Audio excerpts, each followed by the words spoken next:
Pemirsa, perdagangan saham di Bursa Efek Indonesia baru saja ditutup. Kita akan membahasnya bersama analis dari Line Sekuritas Indonesia.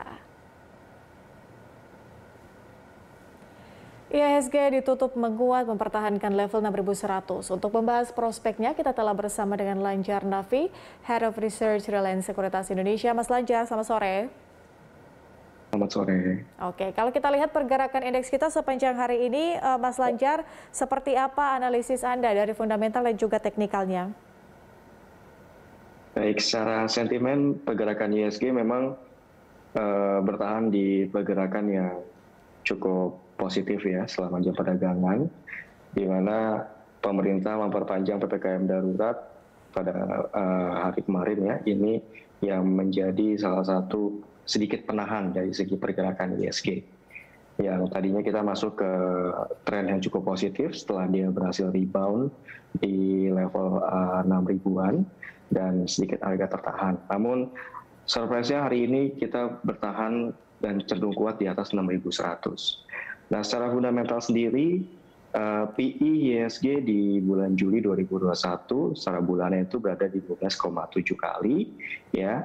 Itu untuk saat ini sekitar 6.100-an, berarti sekitar 12,8 kalian ya. Ini masih tergolong cukup murah jika dibandingkan dengan PE ratio dari negara-negara Asia Tenggara atau negara berkembang lainnya. Di mana di Asia Tenggara ini PE ratio rata-rata di indeks ya mereka itu berada di atas 20 kali. Sedangkan IHSG itu di 12,7 kali. PE ratio tersebut menandakan kalau kinerja rata-rata dan emiten-emiten Indonesia di setengah tahun 2021 ini cukup baik jika dibandingkan dengan harga sahamnya ya, dan terlihat cukup murah jika dibandingkan dengan negara lain. Nah, dari situ kita lihat dari segi fundamental memang IHSG itu masih penuh dengan peluang ya, karena melihat dari segi PE masih cukup murah dibandingkan dengan negara lain, dan dari segi ketahanan dari si fundamental ekonomi pun kita juga masih cukup baik. Dan juga dari segi sentimen memang kita tertahan dari segi pembatasan aktivitas masyarakat ya, dan ini yang memang menahan dari pergerakan IHSG. Namun dari segi fundamental dan juga segi kinerja dari emiten-emiten ini masih akan cukup baik.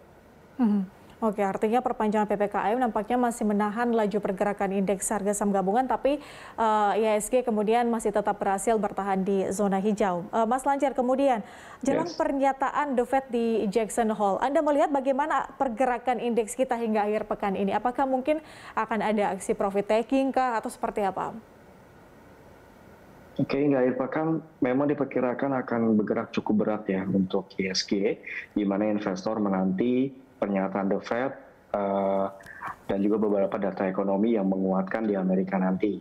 Mana The Fed ini akan menyatakan apakah adanya taper tantrum itu akan dipercepat di akhir tahun 2021 atau memang masih perlu mengevaluasi dengan data-data ekonomi lain di Amerika. Dan ini tentu akan menjadi salah satu penekan IHSG hingga di akhir pekan nanti, dan kemungkinan juga akan menjadi alasan investor untuk melakukan aksi profit taking di akhir pekan nanti. Mengingat dari segi pergerakan kita sudah mulai optimis di hari Selasa dan hari Rabu ini, dan ada potensi juga hari Kamis juga masih akan cenderung optimis, dan kemungkinan di Jumat itu berbarengan dengan The Fed ya, itu akan menjadi alasan investor untuk melakukan aksi profit taking. Dan memang dampaknya begitu sangat cukup mengkhawatirkan ya, karena taper tantrum ini akan berpotensi membuat capital outflow ya, yang terjadi akan menekan nilai tukar rupiah, dan juga dari sisi ekuitas juga akan terjadi aksi jual investor asing. Tapi bagaimana Mas Lanjar, Anda melihat kesiapan pemerintah jika seandainya The Fed ini mempercepat tapering off? Dari Bank Indonesia sendiri telah menyatakan dampak dari tapering off ini tidak begitu sebesar seperti di tahun 2013 ya. Dan Bank Indonesia pun terlihat juga sangat optimis akan hal tersebut, karena BI selaku bank sentral itu telah melakukan beberapa langkah antisipasi ya di tapering off ini sejak bulan Februari 2021 ini. dengan cara melakukan triple intervention di pasar spot, DNDF dan juga SBN ya sejak kuartal 1 2021. Dan tiga langkah tersebut Bank Indonesia berupaya untuk menyeimbangkan dampak dari tapering off ini terhadap pergerakan nilai tukar rupiah ya. Sehingga harusnya secara kesiapan sih Bank Indonesia sudah menyiapkan lebih dulu ya akan adanya dampak tapering off. Karena beralihnya investor asing kembali ke Amerika ya itu akan sangat berdampak dari permintaan dolar dan juga depresiasi rupiah.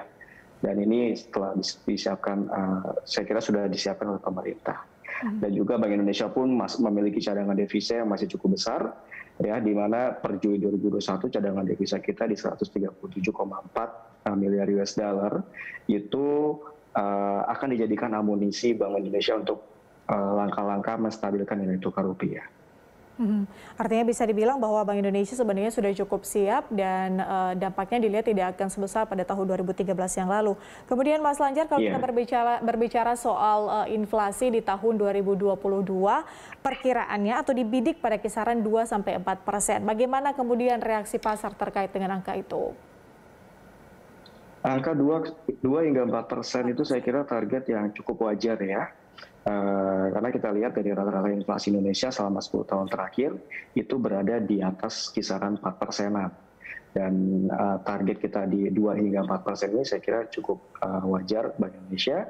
Di mana Bank Indonesia pun melihat adanya kenaikan inflasi ya di tahun depan karena adanya kenaikan dari atau pemulihan pertumbuhan daya beli masyarakat dan juga pertumbuhan permintaan domestik ini yang akan menjadi pendorong inflasi di tahun 2022. Dan saya kira di angka 2 hingga 4% ini akan direspon cukup positif oleh pasar.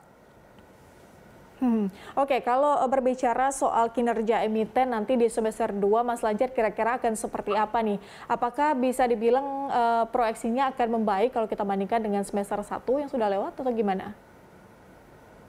Ya, kalau dibandingkan dengan semester 1 2021, memang di semester 2 2021 ini kita ada kendala di COVID varian Delta yang membuat pemerintah membatasi lebih ketat aktivitas masyarakat dan juga industrinya.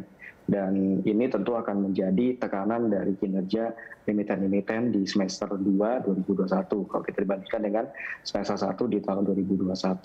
Namun kalau kita bandingkan dengan year on year di tahun 2020, tentu di semester 2 2021 ini akan lebih baik daripada semester 2 tahun 2020.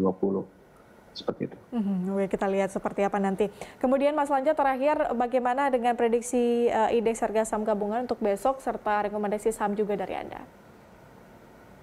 Untuk IHSG, saya kira masih akan cenderung kuat ya selama pergerakan harga IHSG saat ini di atas 6.100, di mana secara psikologis level tersebut memberikan indikasi tren yang cukup positif dari segi pergerakan IHSG, yang di mana ada potensi akan melanjutkan tren positifnya dengan rentan pergerakan di 6.070 hingga 6.180-an.